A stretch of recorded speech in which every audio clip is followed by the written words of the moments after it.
Hey everyone, it's Michael. Today we're talking to Mitch McCline.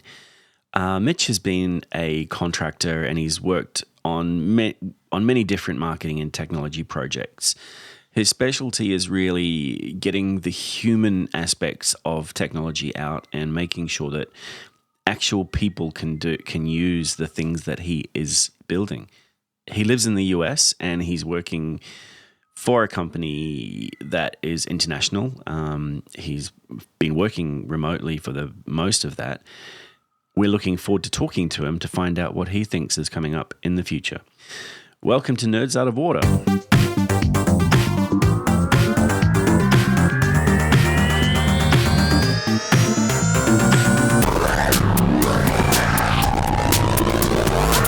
Hi Mitch, how are you doing today?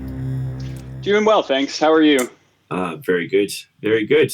Do you just as an introduction, do you want to tell us a bit about yourself and how you got to where you are now?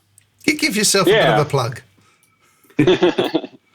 So 12 years ago, I got a job with no experience whatsoever at a design agency in Fort Lauderdale, Florida.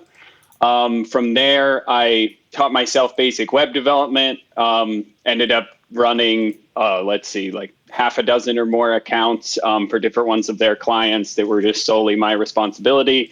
After doing that for about 4.5 years, I started contracting for them and a few other agencies. So since then, I've just been working for myself. The last 6 years, I've worked for an organization that Michael, we used to work at together. And I've been focused mainly on email automation, digital customer experience, basically the people side of technology. So My whole career has been focused on building applications and interfaces that, for people to consume, mostly customer facing applications. Wow. Nice. Cool. I noticed that Michael and I have got the suns on our shoulders and you've got the lights on. Whereabouts are you? Right now, I live in San Diego, California. Oh, wow. So it's nice and warm. Pretty much, yeah.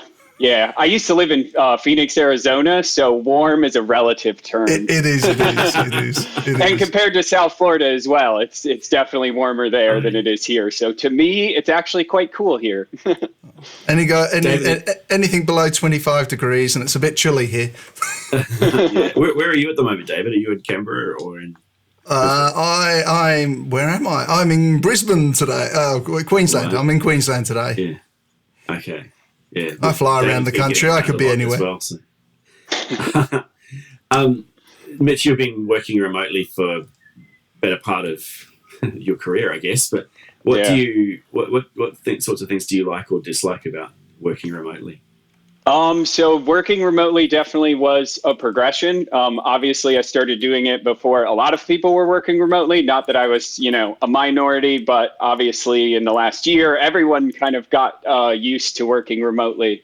I really like, out of working remotely in the years that I've done, I really like the flexibility to be able to travel while still working, and also just, the flexibility with your schedule because you own your own schedule, owning my own company, working as a contractor. Yeah.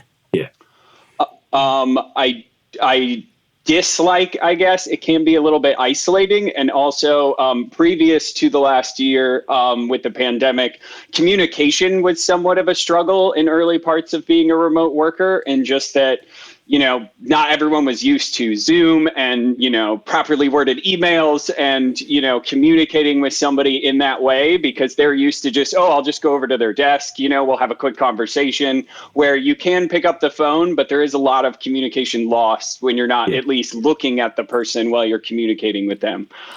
But I have to say the pandemic has solved like most of my dislikes about remote working, because now everyone's on the same page and communication has definitely gotten a lot better. But people have had to learn all of the facial expressions that they would normally pick up at a table or a coffee cooler and move from there, because you pick up so much from that. And now you have to look around the room, a virtual room, and half the time you're not picking up the folded arms and the angry expressions, and you're thinking, I have got off track here. Yeah, definitely. Or you're looking at the screen rather than the camera, and it's like, which would I look at? And I think also people had to get used to those facial expressions, because I've definitely seen a progression where people have gotten more used to it. But in the very early parts of the pandemic, you definitely saw people's faces just change. I don't think they knew everyone could see that, because, they're sitting alone in their house at their computer, and you're like, oh, yep, I saw that. And the eye rolling. Yeah, and the eye rolling. I was only speaking to a lady the other day, and she still isn't sure whether she should get changed to go on Zoom meetings or not, because she doesn't turn the video on. And I said, you really need to separate your home life from your business life. You need to keep it separated so you can be in two different zones. Yes, definitely. I think you've told us before, Mitch, that you do that pretty well, don't you? You switch off and don't worry about it. It was a learning curve. So basically, for I guess the first 3 years, I worked 24/7. I never took a day off. I pretty much, any time that my phone dinged with an email, I was right on top of it. Anytime a client would call me, I would answer, no matter what time of the what time of the day it was. But after 3 years, got a little bit burned out in taking that approach, because it's not a very healthy approach. So I definitely recommend to people who are working from home having a dedicated space. And for me personally, I don't really enter this space outside of work hours. So I have my desk set up and everything. If I need to, if I needed to use my laptop, I would, but I even have a separate laptop. And then the other thing that I've done to create that separation is separate phone. So I have a work phone that's on while I'm working, and then it goes off when I'm not working. And I have that clear separation between my personal life and work life, just to be able to be sane and have a good balance between the two. Yeah, well done. I agree with that. So you do a lot of mail work. You've done a lot of work with emails coming in, and using AI, or what are you using there? Not using AI yet, but I would love the ability to. I know people are in the email space. Mm-hmm. For the most part, it's just, data segmentation. So finding opportunities within people's databases for, find different segments of customers and send highly targeted, personalized emails to certain segments. And then in addition, I guess it's also just finding opportunities for automation. So taking what a business does and some of the processes that they go through, and finding ways to automate that, or to, make those customer touch points an automated email instead of a person having to do it. And to do that right is quite difficult, to make it not sound like a computer is directly responding to you. Exactly. The inbox definitely is a lot more of an intimate space, if you will, than the web. And people expect that intimacy, and they expect that personalization. They expect that more human interaction out of their email. I don't think many people know that basically, like, none of those emails were written just for you. But we like to try to find and make things as relevant as possible, and find that point in the customer journey when that message is the most relevant. So it's a tricky game to play, and you're obviously not going to hit everyone, in that part of their journey. But, luckily data gives us the opportunity to be able to know where they're at in their customer life cycle and customer journey, and maximize on that at the right time. It sounds like you really get excited about that sort of that thing, because you just people won't be able to see this, but I can see your face, and it's full of eagerness and excitement.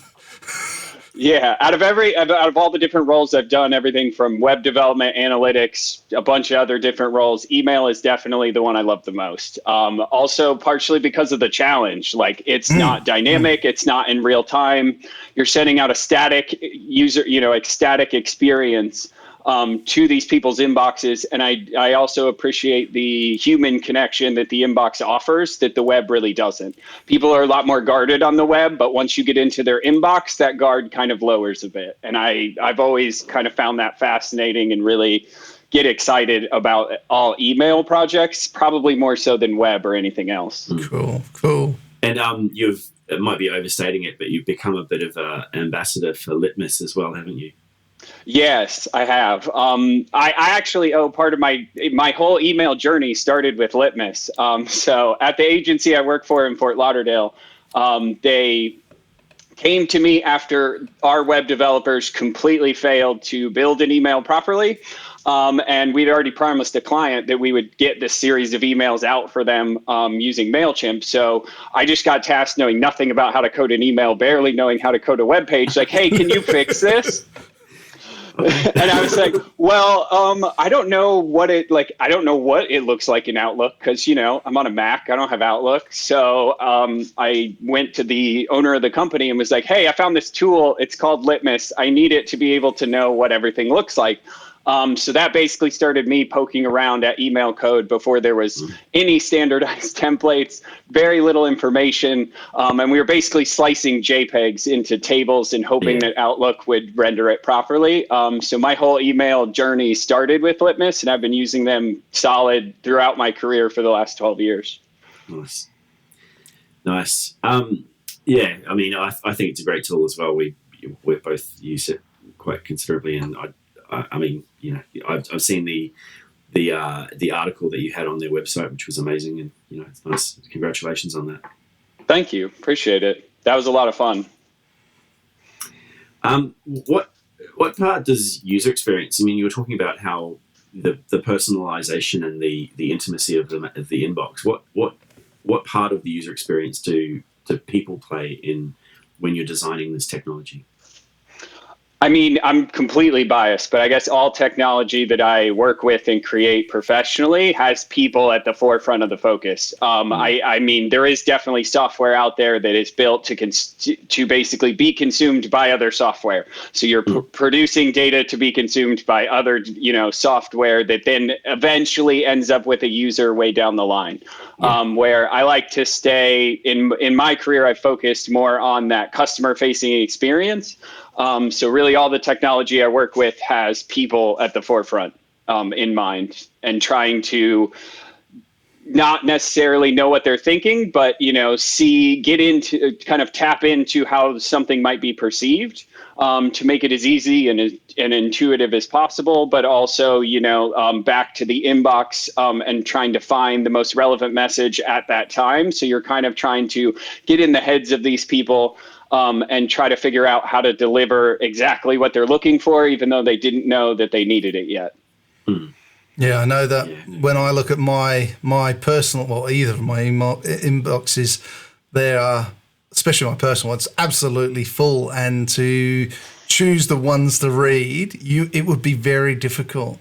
That whole digital experience of that's evolving, how do you see that going from here? How do you see email digital experience evolving from here? We're potentially already, I guess, starting the transformation of email. Google adopted AMP for email, so it's accelerated mobile pages. Framework used on basically any news website out there. To get into Google News, you pretty much have to build an AMP application to serve up that content. Gmail and Google have adopted kind of a subset of AMP called AMP for email. And basically what it allows you to do is build, instead of having those static experiences, fully interactive experiences. So we can tap into now, and I've built some, interactive like sliders and different components. But with AMP for email, you could actually, do asynchronous calls to data, have people do transactions, complete forms, dynamic pricing, any of the abilities that you have with JavaScript on the web, you can find a way to adapt into AMP for email. So hopefully that will be the email. Exactly. And even, abandoned cart emails where you can just click buy, that one-click buy experience that everyone chases, just like Amazon. So hopefully as that technology kind of evolves and gets adopted, Gmail is about 28% of the global market share of email clients. I mean, with that much usage, once those users start to see that, other email clients will hopefully adopt that technology, and we can kind of start moving in past the static experience into a more dynamic and, content rich experience. Yeah, nice. Awesome. Well done.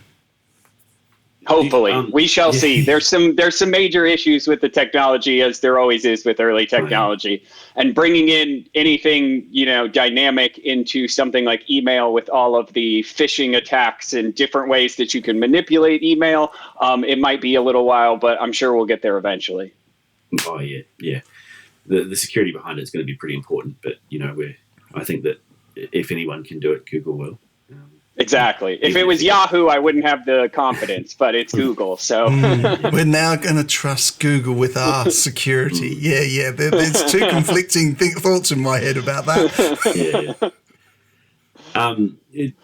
10 years ago, I think Australia was a very different place in terms of technology, and the US was way ahead of Australia. And we had. I always talk about, when I came to Australia, the supermarkets weren't open on Sundays, for example. But, in terms of technology, there's always been a bit of a cowboy nature here. How do you see the difference between the US tech industry and the Australian tech industry? I know that you've worked in both areas, so. Yeah, in total, I think I spent like 12 months working in Australia. And I definitely did notice a clear difference in cost for technology. I mean, everything from laptops to, like home entertainment systems and I guess it's just the lower population, but especially smart home technology was a lot more expensive in Australia. And I think, at least from what I saw anecdotally, definitely had a lower adoption rate, probably because the barrier of entry is a lot more of an investment than it might be here. And the lower population of Australia compared to here also doesn't create a very cheap secondary market. So, I mean, if you go into like your guys' Gumtree or Craigslist, any of those secondary markets, you can buy smart home technology for a fraction of the cost that you would pay for it brand new. Where there, if it starts at already so much higher of a cost, you're still looking at a reasonable investment to start to adopt some of that smart home technology and other technology. And, as far as how often you're going to upgrade a laptop, well, if it's, 1.5 to 2 times more costly over there than it is here, you're not going to be adopting those faster processors, more RAM, faster storage as quickly as you might in the States. Yeah, no, you make it last as long as you possibly can. Yeah. And I think the adoption over here is a lot slower because of multiple reasons. But it'd be really interesting to see what it's like in 10 years' time. What is your favourite bit of smart home technology? Do you have a favourite piece? I actually don't have a favorite piece, but I do appreciate just the automation capabilities, like the IFTTT and like all of the other ways that you can connect these together and automate. I'm also kind of a bit of a privacy nerd, so I don't like the fact that my home can react to when I come home, but I like the idea that a smart home could react differently to when you adjust your thermostat, turn your lights on, do all that kind of stuff. I love the idea of that, but I don't implement it personally just because of privacy issues. I mean, I have a Google Home. I have some smart switches, but my Google Home is actually on a smart switch to only be on during my work hours so that it's off in my personal time, and I have to manually turn it on just because I don't like the idea of it constantly listening to me, even if that might be a little ridiculous. We don't really know what Google's doing, and Google probably doesn't even know what they're doing. And what did we say about Gmail a few minutes ago and looking after our security? Yes. Well, I guess security and privacy are quite different to me, but are the same in a way. Like, using Gmail, I'm not under the illusion that they aren't crawling through every interaction that I do within my email, everyone who's emailing me, what I engage with, what I don't. Like, they definitely are crawling all that data just like they do the rest of the internet that we all end up reaching. But from a privacy standpoint, also, like, I don't, I'm not a big person on social media, so I don't really use technology in that way. Outside of that, like, I mainly just use technology on a personal level, to be perfectly honest, or professional level, not really on a personal level too much. Yeah, understood. Yeah, I'm working on a project at the moment, and I needed to download TikTok, which I'm not exactly happy about because I don't need another thing in my life that's going to waste time. And I've managed to find that maybe 90% of the content on there is totally relevant, dumb, stupid, all of those words. But there's 10% where I'm going, oh yeah, that's kind of funny, or oh yeah, I can learn something from that. But man, it's just not. Yeah, but you don't need this stuff. But you, or us, all three of us, as a 35-plus-year-old peoples, we look at it and go, that's just dumb. I look at 13-year-olds and 11-year-olds who go, wow, and spend hours just trolling through it and go, it's completely different mindset. And that whole digital experience. Back in my day, we had MySpace. Well, I mean, equally nowadays, the 40, 50, 60-year-olds are all on Facebook. So, yes, I mean, yeah. I personally go on Facebook and don't understand why people would want to consume the nonsense that's clearly nonsense, but yet people do. Yeah. Yeah. You've got to share photos of the dogs with their grandparents. That's why. Yeah. Well, my 80-year-old mum, when she was alive, used to fundraise through Facebook. Oh, yeah. Because whenever she'd go on a trip, she would do her little knitting and all of her little teddy bears, and then she would stick them on Facebook and people would buy them. But she didn't know about Facebook Marketplace. Yeah. Mitch, what's changed for you in the technology space? Is there something that you possibly can do now that you wouldn't have been able to do until recently? I mean, everything that I'm doing now in email was kind of a pipe dream back when I started. But I guess one example that kind of stands out for me is more on the website. I'm working on a side project that's going to be an iOS and Android app. And we're actually using Ionic to be able to build it. And Ionic, you just build a Angular app. So I get to write HTML, CSS, JavaScript, use the Angular framework that I'm already familiar with, and I'm actually able to build a iOS and Android app. So the idea of that even 5 years ago wasn't really possible. There were some like transpiling type libraries, but back then even they were very clunky. But the idea of being able to take my skills that I've been building, in building web interfaces and apply that to an app without having to learn Objective-C or Swift Java or anything else. And just that level of abstraction, I never would have thought at the beginning of my career would ever be possible.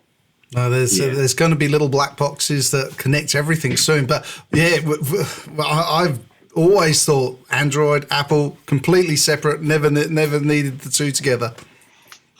Yeah. And also, I guess, as far as email, I mean, the AMP for email that I mentioned, never thought that we would ever get any sort of JavaScript-like functionality in email. Inside email, no, God. Yeah, never would have thought that would ever happen for the security reasons, but also just because email doesn't really evolve. It's basically the same technology we've been using for the last, 15 years, 20 years, maybe even longer. Email hasn't changed all that much in its foundation, where the web has changed dramatically in its foundation. I mean, JavaScript today is nothing like JavaScript at the beginning of my career.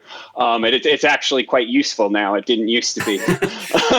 It's still structured poorly, but still structured poorly, and you can still make a lot of mistakes very easily, but it's a lot better than it used to be. I mean, even the progression in some of the other languages that I used to use a lot more but don't now. I mean, PHP was very unstructured 12 years ago when I was using it on WordPress sites, and now, I mean, it's just grown in sophistication and added some of that structure and some of those mechanisms to really kind of change the way that not only we write it, but it changes the result for the user as well. So over the last 12 months, with the massive increase of phishing emails going out, how's that affecting your emails that you're sending out? How are you really trying to separate, I'm not a phishing email, I'm a real email, even though I'm automated at the same time? Sender, it's basically like sender authentication. So there's different methods that you can do as a bulk sender to kind of get better reputation with each one of the major email clients, but also to kind of avoid spam filters for some of the more, business instances of email, because you can use different types of spam filters that aren't necessarily out there just from the major Gmail, Yahoo, Microsoft. Mm-hmm. And then the other thing I think is just keeping your content consistent and making your brand consistent. So if people come to your emails and they get a completely different experience or a completely different tone of voice, I think that people would be a little more skeptical of that email being a little bit suspicious. But definitely just those authentication methods that are out there as just a best practice for bulk sending will keep us kind of safe from being, as those spam filters get increased, will keep us in the inbox in the long term. Yeah, as the treasurer of a very large not-for-profit organisation, I get so many emails that state it's from a very good friend of mine, but actually has their name in it, and it looks like it's coming from them, and they say, could you give me a quick call? Could you just respond to this? And I get probably 2 or 3 a day, all perfectly named. But if you click on the email address, you can see some really interesting statements. Yeah, it's become a very big problem, isn't it? And I think, email has kind of seen different waves of spam kind of blowing up and of phishing attacks blowing up and all these different, methods that have kind of evolved on the black hat side. There's always kind of a balance. And ultimately, I think like email is such a foundation for business, but also in personal life. It's your entrance to the internet. Without an email address, you can't really have an account with any application out there. You could still use Google, but you can't use Facebook. There's very few applications that you can actually, it's kind of your entrance to the internet. So I think that as much as, the black hat side is ramping up to try to exploit, the white hat side is going to kind of counteract that in every way that they can, to try to keep email as safe as it can be, knowing that, it's definitely not the safest means of communication. That's I agree. Absolutely awesome. Yeah. Mitch, we have 3 questions that we ask everyone. I know you've listened to this before, so you know what these questions are. And what would you do anything differently if you had a chance in your career? No, I don't think I would. Kind of based on the same idea, and I'm sure you guys are familiar with this. With software, you change one thing, you get an unintended consequence of something else changing that you didn't intend. And I'm very happy with the way my career has gone. Although I didn't set out to do any of this, I kind of fell into it. I am happy with where I ended up, and I wouldn't really change anything about my career. Brilliant. If you weren't doing what you're doing now, what would you have been doing? Originally, I was going to be a sound engineer, but I kind of quickly abandoned that to be a developer. So I guess if I go even further back, I would probably be something to do with herpetology or field research. I love being out in nature, and I've had a weird, odd fascination with the things that everyone hates, being lizards, snakes, amphibians, all the things that everyone's scared of. I didn't get that. For some reason, I didn't get that when I was a kid. So maybe I would be doing something with that. Do you step into that now at all? Do you go out for long walks? Do you go out to visit nature and to do your little bits of herpetology here and there? Yeah. We had a holiday weekend. I hiked 34 miles across different parts of the Sierra Mountains. So I hike pretty much every weekend.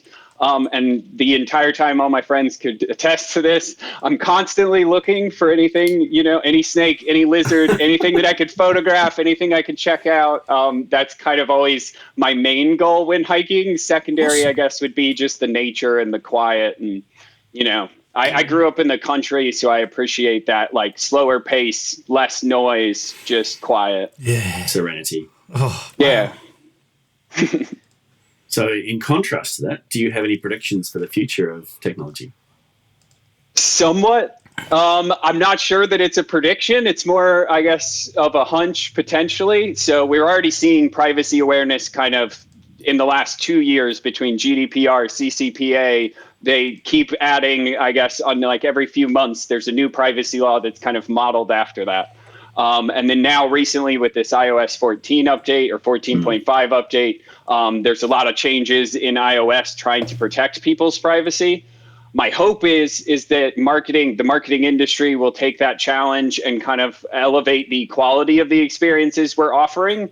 And when people do give us access to the data, their personal data, that we don't abuse it as much as utilize it to really maximize their experience. So every brand interaction now has been quite easy, to be perfectly honest, because you can get massive amounts of data on people that they have no idea you have. And I think with that going away, it's going to really force marketers to kind of elevate our own game and really provide people with the quality experience, even if we don't have the insights into them as a person. Agree. Mitch, it's been lovely talking to you, and I hope that that the weather there gets less grey and you get more sunshine. Thanks. This has been fun. I Mitch, appreciate it. Thank you very much. Thanks, David. Thanks very much.